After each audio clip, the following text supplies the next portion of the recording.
నమస్తే, welcome to APTS Telugu news. ఆంధ్రప్రదేశ్లో YS Sharmila రాకతో కాంగ్రెస్ పార్టీకి పూర్వవైభవం వస్తుందని చెప్తున్న మదనపల్లి నియోజకవర్గ కాంగ్రెస్ పార్టీ ఇన్ఛార్జ్. రాష్ట్రంలో ఎన్నికల వేడి అనేది మొదలైంది. ఇటు అధికార పక్షం వైఎస్ఆర్ కాంగ్రెస్ పార్టీ కూడా తమ కొత్త అభ్యర్థులను మార్చడం అనేది జరిగింది. అంతతో వదలకుండా సిద్ధం సభలతో కూడా ముందుకెళ్తున్నటువంటి పరిస్థితి మన రాష్ట్రంలో చూస్తున్నాం. అలాగే ప్రతిపక్షాలైనటువంటి జనసేన పార్టీ, తెలుగుదేశం పార్టీ, అలాగే కేంద్ర ప్రభుత్వంలో అధికారంలో ఉన్నటువంటి బీజేపీ పార్టీతో కూడా ముగ్గురు కలిసి కూడా రానున్న ఎన్నికలు పోటీ చేయబోతున్నారు. ఇలాంటి తరుణంలో ఉమ్మడి రాష్ట్రం విడిపోయిన తర్వాత దాదాపు 10 సంవత్సరాల తర్వాత కాంగ్రెస్ పార్టీ మళ్ళీ ఒక రకంగా ఆంధ్రప్రదేశ్లో ముందడుగు వేస్తోంది. అలాగే దివంగత నేత వైఎస్ రాజశేఖర రెడ్డి కుమార్తె వైఎస్ షర్మిల రాకతో మరింత జోష్ నెలకొంది. మరి రానున్న ఎన్నికల్లో కాంగ్రెస్ పార్టీ ఎటువంటి ప్రణాళికాబద్ధంగా ముందుకెళ్తుందనే మరింత సమాచారం తెలుసుకునే ప్రయత్నం చేద్దాం. నేడు అన్నమయ్య జిల్లా మదనపల్లి సీనియర్ కాంగ్రెస్ పార్టీ నాయకులు రెడ్డి సాహెబ్ గారు మనతో ఉన్నారు. అసలు మన కాంగ్రెస్ పార్టీ రాష్ట్రంలో ఏ విధంగా ముందుకు వెళ్తోంది, ప్రత్యర్థుల్ని ఏ విధంగా ప్రణాళిక అనేది చేపట్టారనే దాని మీద మరింత సమాచారం అనేది తెలుసుకుందాం. సార్ చెప్పండి, 10 సంవత్సరాల తర్వాత వైఎస్ షర్మిలమ్మ రాకతో ఒక రకమైన జోష్ అనేది నెలకొందనేది ప్రజల టాక్ ఉన్నది, అది నిజమేనా? నమస్తే అండి. నేను ముందు నుంచి చెప్తున్నాను, 10 సంవత్సరాల నుంచి కాంగ్రెస్ పార్టీ ఆంధ్ర రాష్ట్రంలో వెనకంజ వేయడం నిజమే. దానికి కారణం ఆంధ్రప్రదేశ్లో ఉన్న ప్రతి రాజకీయ పార్టీ కాంగ్రెస్ పార్టీని వాడుకొని దాన్ని నెత్తిన కూర్చొని తొక్కేసిందేదే తప్ప నిజంగా చెప్పాలంటే కాంగ్రెస్ పార్టీ తప్పు ఏమనే మాత్రం లేదు. చాలా న్యాయంగా ఇచ్చిన మాట కోసం నిలబడి తను నష్టపోయినా పర్వాలేదని చెప్పి అన్నదమ్ములు లాంటి ఆంధ్రప్రదేశ్ను అన్ని పార్టీలు ఒప్పుకున్న తర్వాత విడదీశారే తప్ప అది శిక్షగా అనుభవిస్తూ ఉంది. అయినా కూడా ఆంధ్ర రాష్ట్ర ప్రజలకు ఇప్పుడిప్పుడే అర్థమవుతోంది. 10 సంవత్సరాల తర్వాత కాంగ్రెస్ పార్టీ ప్రజల మన్ననలు పొంది మళ్ళీ పునరుజ్జీవం పోసుకుంటోంది.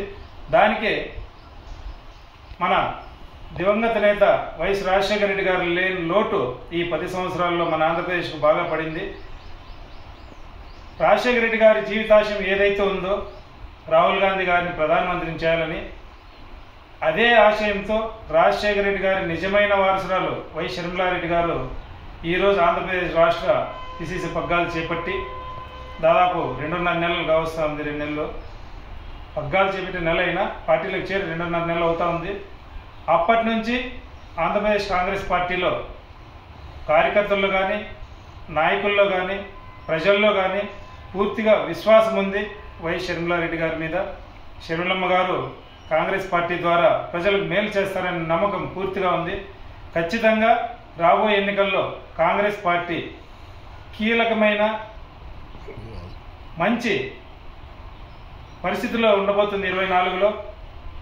అలాగే కాంగ్రెస్ పార్టీ లేకపోతే ఆంధ్రప్రదేశ్ భవిష్యత్తు ఏమని మాత్రం లేదనేది ఇప్పుడు ప్రతి ఒక్కరికి అర్థమవుతా ఉంది. అందరూ ప్రజలు తెలుసుకున్నారు, కాంగ్రెస్ పార్టీతోనే ఆంధ్రప్రదేశ్ భవిష్యత్తు బాగుపడుతుంది. రాజశేఖర రెడ్డి మార్కు ఆయన కుమార్తె షర్మిలమ్మ ద్వారా అలాగే మన కాంగ్రెస్ పార్టీకి వచ్చే అవకాశం ఉందా? 100% వస్తుంది. రాజశేఖర రెడ్డి గారి మార్కు జిరాక్స్ కాపీ షర్మిలమ్మ గారు. ఓకే, రాష్ట్రంలో ఇప్పుడు అధికార పక్షం వైసీపీ ఉన్నది. అలాగే 3 పార్టీలు కూడా ఏదైతే Janasena party, BJP party, Telugu Desam party కూడా మూకమ్మడిగా రానున్న ఎన్నికల్లో అధికారమే లక్ష్యంతో ముందుకెళ్తున్నాయి. ఇలాంటి పరిస్థితుల్లో కాంగ్రెస్ పార్టీ ఎటువంటి ప్రణాళికాబద్ధంగా ముందుకెళ్తుంది? నిజం చెప్పాలంటే మన ఆంధ్ర పరిస్థితి ఏ విధంగా ఉందంటే పొలం మీద నుంచి పొయ్యిలో పడ్డట్టుంది.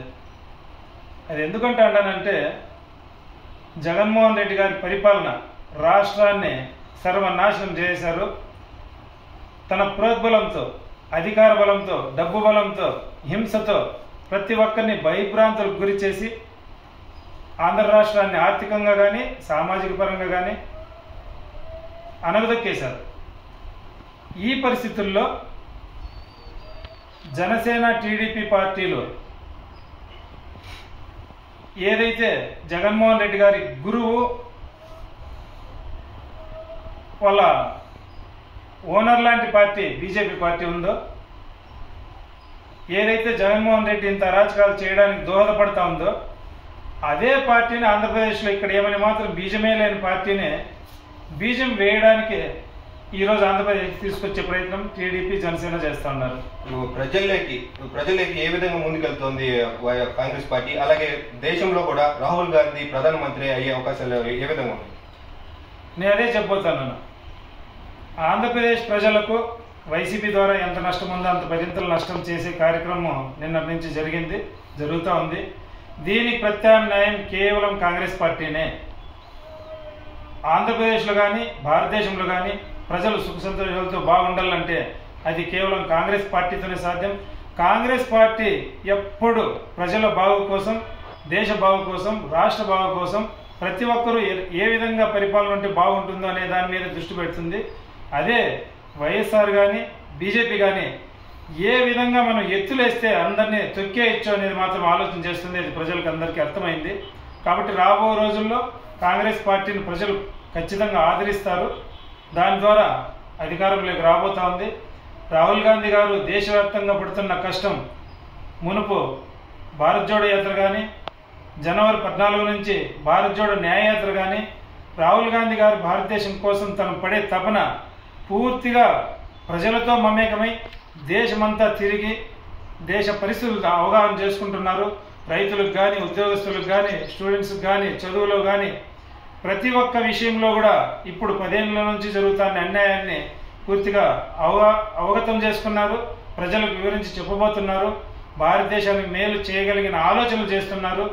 ఇది కూడా ప్రతి ఒక్కరికి తెలుసు. కాబట్టి రాబో రోజుల్లో రాహుల్ గాంధీ గారు ప్రధానమంత్రి కావడం అనేది తథ్యం. రాష్ట్రంలో కూడా ఇప్పటికే ప్రధాన ప్రతిపక్షం కానీ అధికార పక్షం కానీ అభ్యర్థులు ప్రకటించడంలో చాలా బిజీ అయ్యారు. ఇప్పటికే చాలా చోట్ల ఎన్నికల ప్రచారం అనేది కూడా మొదలైంది. అలాగే కాంగ్రెస్ పార్టీ తరఫున అభ్యర్థులు